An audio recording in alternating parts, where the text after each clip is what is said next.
नमस्ते प्रणाम। हम समाज राजपूत PRG भोजपुरिया जवान चैनल में आप सबके स्वागत बा। बात हुई पावर स्टार पवन सिंह के बारे में।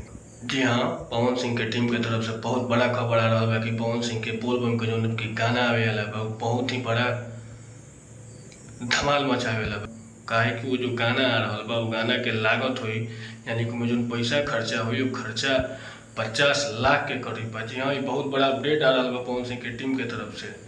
शायद भोजपुरी इंडस्ट्री के शायद भोजपुरी इतिहास में पहला बार ऐसा हुई जो बोल बम के गाना में 50 लाख रुपया खर्चा करल जा रहा है। पवने सिंह कर सकतन काहे कि वे वो लकीर बना सकतन, दूसरा कोई माई के लाल में तब नहीं के जो लकीर खींच देवे। यही से बोले रहन कि हम जो करे हैं, हम जो किए हैं उसी पर तुम रेंगो और रेंगोगे।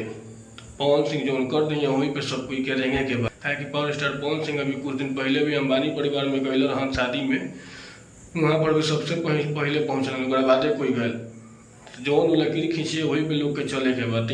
पहली बार ऐसा इंडस्ट्री से खबर आ रहा बा, टीम से खबर आ रहा बा पवन सिंह के कि 50 लाख के लागत से बोल बम के गाना आ रहा बा। हम तो इंतजार कर रहा बानी और पवन सिंह के जितना सारा फैन लोग बा वो इंतजार करत हलो कि 50 लाख के जो सॉन्ग आ रहा बा कैसन सॉन्ग हुई, का हुई उमें देखे में, का बैकग्राउंड रही, का डांसिंग रही, कौन अभिनेत्री रही या फिर कौन नर्तकी रही, मॉडल रही, इस सब देखे के मिली। खाली गाने के इंतजार कर जा रहा बा काहे कि गाना के नाम भी अनाउंस नहीं कल गल कि हाँ हई गाना आई चाहे हो गाना आई।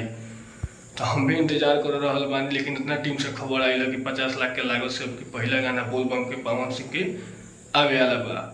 तो हमनी के इंतजार कर रहा बानी से कि जल्द से जल्द गाना आवे, हमनी के ट्रेंडिंग में पवन सिंह के फिर से लिया दी सका है कि इकलौता शख्स है जो 2 महीना इलेक्शन चुनाव में रहने के दौरान एक भी गाना नहीं गाया अपने लिए, और वो इंसान जब 2 महीने के बाद गाना गाता है तो तुरंत ट्रेंडिंग में आ जाता है। तो बस पावर वहीं से शुरू होता है और वहीं पर ख़त्म हो जाता है। तो हम इंतजार करो तो नहीं पवन भैया, हमारा लेकर तारा के लाखों करोड़ों चाहे वाला लोग इंतजार करता कि तू जल्दी से जल्दी 50 लाख के गाना लेके आओ कि हमने को गाना के देखी सो, वो गाना के बजाई सो, सुनी सो और ट्रेंडिंग में लिया के तारा के फिर यूट्यूब ट्रेंडिंग में तारा के नंबर 1 पे लिया के इतिहास दोहरा दी सके। हाँ, पावर यही जैसे शुरू होला और यही जब खत्म होला, जहाँ लकीर पे तू चलबो वही लकीर पे लोग के चले के बाद। बाकी अब दर्शकों का क्या राय है कमेंट बॉक्स में आके कमेंट जरूर कीजिएगा। धन्यवाद।